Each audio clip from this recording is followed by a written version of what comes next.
14, he was in church and the Lord healed him. The man with dropsy, it causes a collection of water in the body that's not able to be released. Because why? Dropsy. He was in a preacher's home. He was in the home of Caiaphas, and he was healed. The crippled man at the pool of Bethesda, no man to help him in. While he was coming, there's a lot of people that's still coming. But yet the crippled man at the pool of Bethesda was healed when Jesus healed him. The man born blind in John chapter 9 from 1 through 14, you'll find the story on the Sabbath day. The woman who was bowed down with the story we just read in Luke. All of these miracles proved the authority of Jesus over the spirit world and the physical world also. I'm glad Jesus is still in the healing business, aren't you?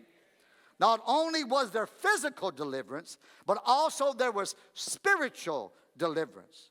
To the man at the pool of Bethesda, the Lord said in John chapter 5 verse 14, afterward Jesus findeth him in the temple and said unto him, behold, thou art made whole. Sin no more, lest a worse thing come upon thee.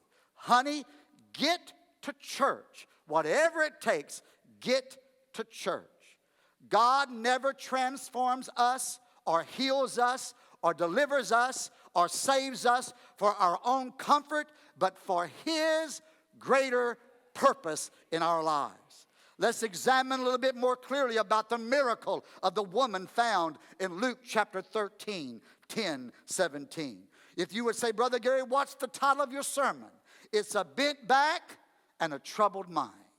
This woman, who was identified as one of the daughters of Abraham, just a few verses down, had suffered from a spirit of infirmity for 18 years. 18 years can be a short time. 18 years can fly by when it's spent in happiness and bliss. 18 years is a short time when it's involved with blessings of life being poured out on you. 18 years can be a short time when you are involved in the joys of raising your children. You see, 18 years is a short time when you're reaching and accomplishing all that you ever hoped for in life. 18 years can fly by very quickly. 18 years is a short time when you're surrounded by friends that help you to overcome the challenges of life. 18 years is a short time when you're advancing in your job and enjoying the milk and honey of success and the pleasures of life.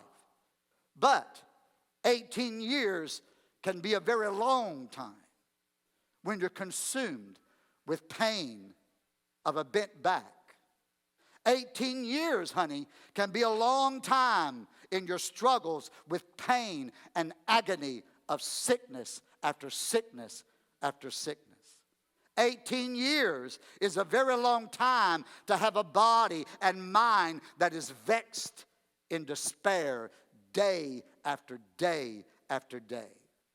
18 years is a very long time to always be looking to the ground. 18 years is a very long time to struggle with mistakes and decisions that has changed your life. 18 years, honey, is a very long time to try and wash away something from the soul with just soap. 18 years is a very long time to have to cover up with words that inflames your minds. 18 years can be a very long time to carry an infected, wounded spirit. You see, the picture of this little woman is terrible. She was badly crippled up. She was bent from the waist over, shuffling steps, ill-fitting clothes, and depressed in spirit. For 18 years, she had suffered from this infirmity. Everything in life she did was done with difficulty. Keeping her home was difficult. Walking was difficult. Sleeping was difficult. Seeing was very difficult. Communicating with people was very difficult. I have a feeling that over a period of time, her back was bent and deformed. It was gradual deterioration that came on her. It's not suddenly that this difficulty took place, but over a period of time. You see, it's not suddenly that a drug addict becomes bent over. It's not suddenly that an alcoholic becomes bent over. It's not suddenly that hate or bitterness that you have is not just bends you over. Yet in spite of her condition, think about this. In spite of her condition, in spite of what she might have said, what are people going to think? In spite, she continued to keep the faith because there was very little peace. There was really no joy she had to express. She had no comfort being bent over for 18 years. She had no relief inside. She had no freedom. Yet, it is remarkable that she continued to go to the temple. She continued to go to church. You see, in spite of her trouble, in spite of her pain, in spite of her sickness, in spite of her bent condition, she felt hopeless, no answer, nobody to help her, nobody to dress her, nobody to carry her into the temple. She went daily to the temple of God. You see, so much has changed in our society today. It's according to who's preaching when you're going to go to church. Some's already left the building when they didn't see Pastor Britt. Sometimes if the singing group's coming, I'm not going to church. Pastor Gary's preaching, I'm not going to church. If it had been announced tonight, I wouldn't be here now. I'd be watching something on the TV. A missionary service is going on. I'm not going to church. We have a guest preacher. I'm not going. You see, there's so many people that use all kinds of things of why they don't go to church. But this poor lady bent over for 18 years, every time went to church. That challenges me. She still went to the temple. It makes all the excuses I've ever heard about not going to church just seem really irrelevant. You see, I looked under I did a survey and read reasons, the most popular reasons people quit or don't go to church anymore. Christians are judgmental and negative. That's truth. Church is boring at times. Church is exclusive. It's us and no more. Church is full of hypocrites. Churches just want your money. That's why they quit. Life is better without religion. I don't need to go. I just don't have time. Finally, you think about things. Finally, her warped or bent back, her warped and bent spirit bent her. That is why Luke recorded, now listen to this. That's why Luke recorded that she had a spirit of infirmity. Various translations put it like this. The Good Speed translation said she had a sickness caused by a spirit. Berkeley transition says she had suffered from a weakening spirit. The Knox translation said she had suffered from some influence that disabled her. The New English Bible, she was possessed by a spirit that had crippled her. The Moffat translation says she suffered weaknesses from an evil spirit. The Philip translation says she had been healed by some psychological cause. Or the ESV translation says she had a disability spirit. Whatever the reason was, this lady was bent over for 18 years. She literally could not get away from her horrific malady she suffered with. After a while, she begins to realize that she was not attractive anymore, or she wasn't beautiful to those around her. Can you just imagine what people said as she walked by bent over? After a while, she began to realize that. Like a slow developing cancer, what was in her back soon got into her mind and ushered her to a place of utter despair, of utter inferiority, or utter shame. She felt shameful because of the way she looked. She would look at other women who were beautiful, strong, straight bodies. So in a sense of resentment or bitterness and anger started tugging at her soul. Her sickness bit her over. She walked around with downcast eyes and only saw the ground. Listen to this. You see, she was acquainted with dirt and filth of the world. You see, when she saw things, when she was bent over, as she walked, she saw things that had been thrown away and discarded. She saw broken vessels maybe on the side of the road as she walked that was just thrown away, being useless. She saw busy feet walking by her on their way, and they passed her by, never paying attention to her. She might have saw weeds that had grown up from the ground, that had once been a wonderful, beautiful place, but now weeds had grown up. She saw those for 18 years. She saw the muck and the mire of those who trampled over things and left as trash. She found maybe dropped coins on the side, or jewelry, or valuables that had been broken as she saw and walked, that was thrown away. She found a treasure as she looked. You see, she missed blue skies.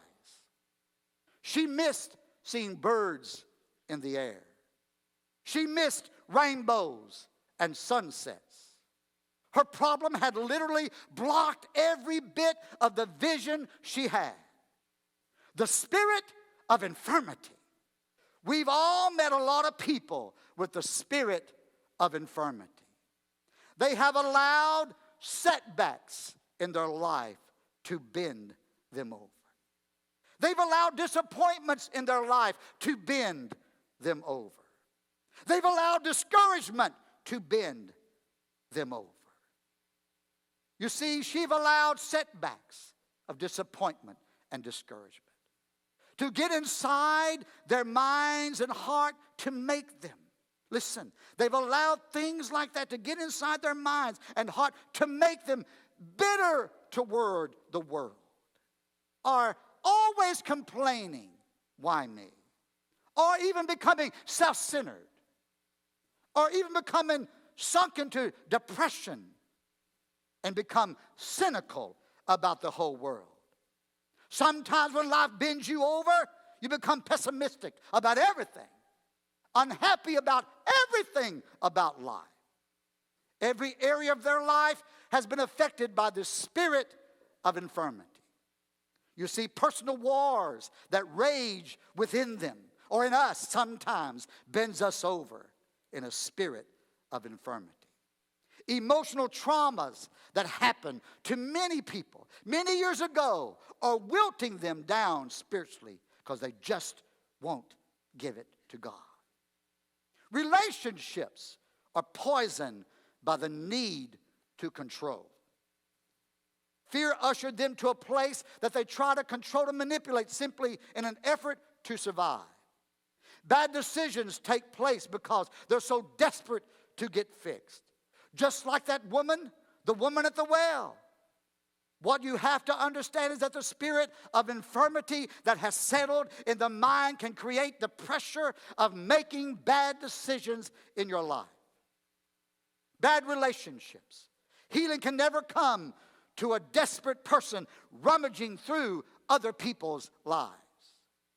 You cannot use other people like a drug to numb the pain of the dull aching of inner emptiness in your life.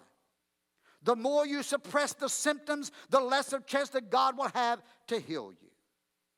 You see, sometimes we're bent over and we can see nothing. We can see nothing. You see, they're bent back may be a physical handicap, something deeper that cannot be seen. I have no doubt there's people in this building tonight that you walked in here uprightly and you've got your head high, but maybe in your spirit you're bent over by the things of the world and the pressures of the world. Sometimes I think if we could get some spiritual goggles, it would alarm us to know of how many that look all together are all torn apart on the inside. You see, Jesus knows everything. What if we could see the outward forms of our spiritual states? You might see people who are nearly dead sitting in these pews tonight. The glassy eyes of death can be seen on people who had very little life in them, if we could just see through spiritual eyes. Some you would see who are literally dead in trespasses and sin. Others would be like the blind man, and others would be like those who are crippled. Spiritual deformity takes a lot of different shapes in our lives. It is a crushing on the righteous soul to consider how some people manage to get their backs spiritually bent over. What if others would be like the blind man? Blind others would be like those who are crippled. Bent backs are caused by a spirit of infirmity. Our world is in such a place that the devil has used his kingdom to wither the backs of people in this room tonight. You see, we're living in a real world. The pressures we face, the things you're facing at home, the things you're facing on your job, the things you're facing in life is beginning to bend you over. Bent backs are caused. Our world's in such a place that the devil has used that the kingdom of withering backs and withering souls. It is crushing on the righteous soul to consider how some people manage to get their backs spiritually bowed down. Bent backs and troubled minds can take place in a lot of different ways. Things that happened in the past can warp our sense of belonging and perspective. Parents who divorced and have felt feeling abandoned and left alone. Child abuse that was physical, emotional, and even sexual. The pain of being left out and rejected is bending you over. Expectations were left unfulfilled. Having to fight for everything that you have has left you bent over. A spouse who cheated and made you feel like it was your fault has bent you over. A father who failed to be a leader or a mother who failed to nurture has bent you over. Some bad experiences in church has even bent you over. Someone hurt your feelings. The church wasn't there when you needed them. You were hurt in church. All of those things working together can destroy a sense of trust that needs to be present in our lives. Then you come to church and you have to interact with imperfect people. And it's hard to ever bring yourself to trust again. I've been hurt before and I'll never let that happen again. And the spirit of infirmity locks onto your mind. You're beginning to be bent over. So the security, the jealousy, the envy, the anger, the malice, the unshakable spirit that wants to bend your mind cause you to live in a state that renders you useless to the kingdom and to everything you do. Have you ever been to that place where the spirit of infirmity seemed to literally overwhelm you? Has life sometimes got you so bent over you just want to throw in the towel and give up? Has some things in life that you're going through now seem to have caused you to lose hope of ever making it home? Have you ever been to that place? It sets our affections on earthly things when we wish to fix them on heavenly things. It takes worldly and selfish cares and aims them at our most spiritual hours. It mars us with skeptical suggestions that the peace that we really enjoy from God will never be there. It lowers our highest resolve and frustrates our best purposes and desires to get more from God. Because of the attack of a spiritual infirmity, we can never seem to be true to our passionate and convictions. You see, it is remarkable that we find Jesus on the Sabbath going to the synagogue. If the Lord went to church on the Sabbath, I would think that it would be a great example for us to continue to go to church on the Sabbath. You see, there's nothing like the church. I have no complaints against the church. I want to remind you, I love the church. I love the church. I love going to church. I love praising the Lord. I love going to church. Not only did Jesus come to church on that Sabbath day, he saw something that nobody else saw. All other people saw a poor woman who had been among them year after year, suffering. The church saw her humped, poor little back. The church saw the downcast eyes that she could never lift her head. The church saw the depressed spirit that she might have carried into church on another day. Maybe the church saw her weary little walk as she came in and could not rise. She'd have to feel around for the place to sit. That's what the church saw. You see her weary walk. Maybe the church saw her acceptance of defeat. I'm always going to be like this. I'm never going to be able to change. I'm going to be like this all of my life. Yet she still came to church. But Jesus did not see that. Because, see, he was in the position of constantly seeing things in a whole different light. You see, he saw Simon Bar-Jonah, the hidden Cephas. An appearance. See, he saw. You see the timid dove, the steadfast rock that he would build the church on. That's what the world sees, is Peter denying Christ. Christ saw a rock to build his church on. He saw Nathanael and looked beyond the outward appearance and saw the inward man of the heart, an Israelite to whom was no guile. He looked on Judas Iscariot and knew who it was that would betray him. You see, the Lord had the ability to read men's past histories and futures and looking at their faces.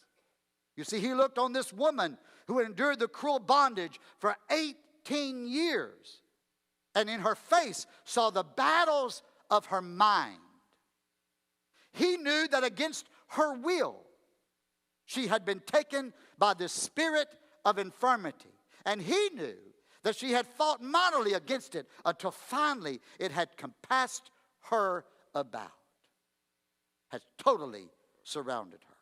There comes a time, my friend, in all of our lives that he understands the struggles you face.